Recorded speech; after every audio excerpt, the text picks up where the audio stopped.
Bonsoir. Donc, on va faire sur ce tableau en unité monétaire format CFA deux graphiques avec l'outil insertion graphique recommandé.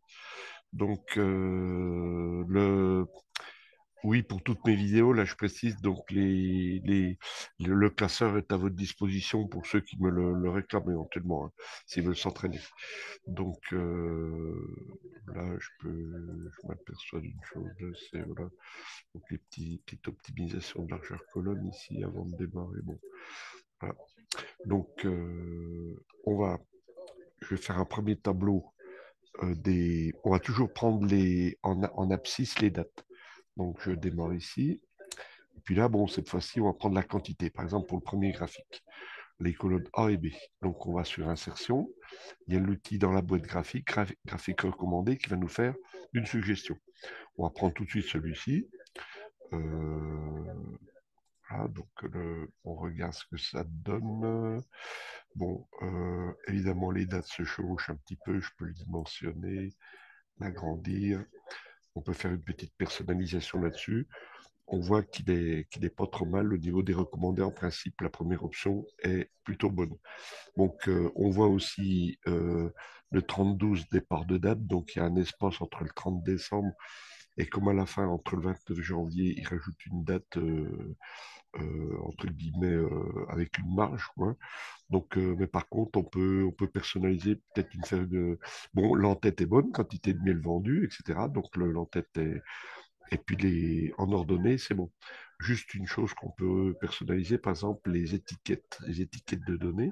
Quand on pointe, vous voyez là, la puissance d'Excel, là, par exemple, je peux afficher les valeurs au-dessus. J'ai cliqué. Je clique aussi, par exemple, pour la mettre en forme ces valeurs, je les sélectionne. Et depuis là, comme elles sont sélectionnées, depuis l'onglet Accueil, je peux mettre, par exemple, une couleur rouge, ici, gras, et puis même une police de caractère. Voilà, ça, c'est de l'enrichissement caractère. Je peux aussi les personnaliser en mettant en forme les étiquettes de données. Donc, j'ai l'assistant qui va s'ouvrir. Et puis là, par exemple, dans Nombre, attendez, voilà, je reviens pour effacer la boîte de dialogue. Je les reprends en sélection. Voilà, j'ai toujours la même boîte. Et puis dans Nombre, par contre, là, je peux personnaliser le format pour mettre, par exemple, 35 kilos, par exemple, hein. Donc, le code, la catégorie ici, on va prendre personnalisé. Ça ouvre une autre boîte dans le code de format ici que je vais personnaliser. Je clique mon curseur ici et là, je vais mettre, par exemple, le format dièse dièse, dièse dièse. Bon, là, il y a pas, ça dépasse pas les 100 unités, donc on laisse deux caractères, virgule 0, et puis après l'unité, ouvrez les guillemets, espace, kilo, fermez les guillemets. On va voir ce que ça donne en ajoutant, voilà.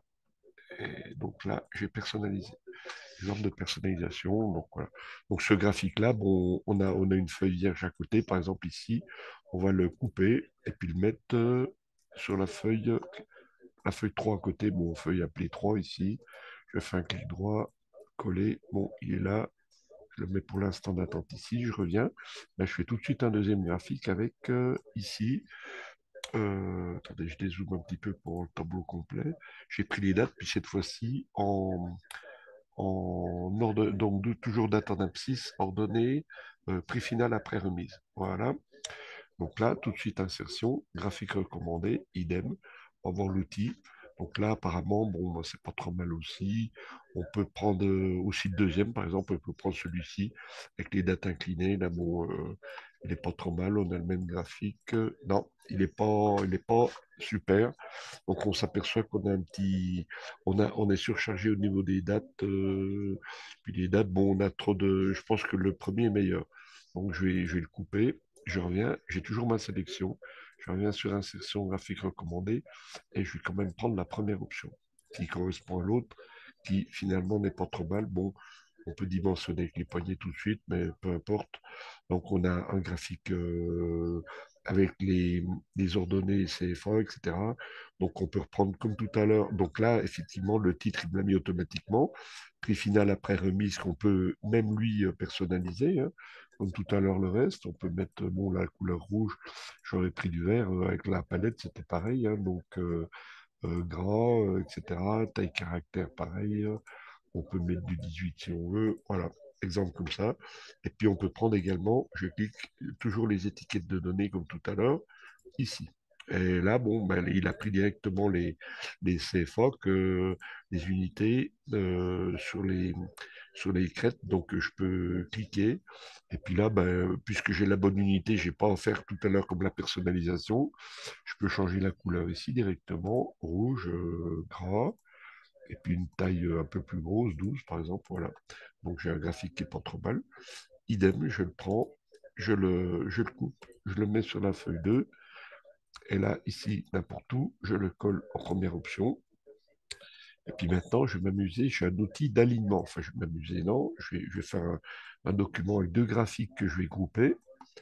Je dézoome un petit peu pour une vue globale.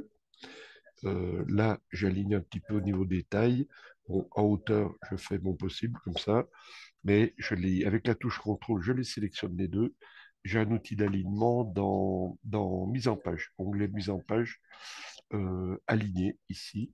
Et là, pas aligné, pardon, groupé, groupé. Et là, voilà, j'ai un objet unique. Vous voyez que dans ma barre d'outils en bas, j'ai un document Word vierge.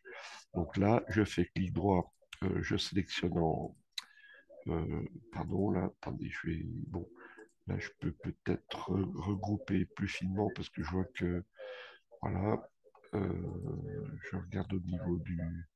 Bon, là, apparemment, c'est groupé. Je clique l'extérieur pour voir l'objet complet. Clic droit, copier. Je prends là, bon, je suis parti sur le... J'ai basculé sur Word, clic droit. Et là, je vais coller en mode normal sur Word. Bon, qu'est-ce qu'il va me faire? Voilà. Donc, pour obtenir un document ici, j'ai un outil clic droit ici, haute option de disposition. Et puis là, ben là, je vais prendre la taille que je vais ajuster. Donc, je vois la hauteur 22, largeur 22. Donc, ben là, ce qui me gêne, c'est la largeur, puisqu'on voit que ça dépasse les marges. Je vais tout simplement prendre ici, par exemple, 18 entrées. J'y vais par tâtonnement. La hauteur, je ne sais pas trop ce que ça donne, parce que là, j'ai mon option. Voilà. Donc là, j'obtiens quelque chose de pas trop mal à ce niveau-là. Et puis même sans aller sur le... Maintenant, j'ai l'outil avec les poignées que je peux modifier directement. Là, je peux jouer sur ma hauteur. Et puis là, le tour est joué, donc je peux vérifier même fichier imprimé. Fichier imprimé, donc j'obtiens un document qui est groupé, qui est propre. Voilà, que je pourrais également exporter en PDF, partager, etc. Voilà, bonne soirée.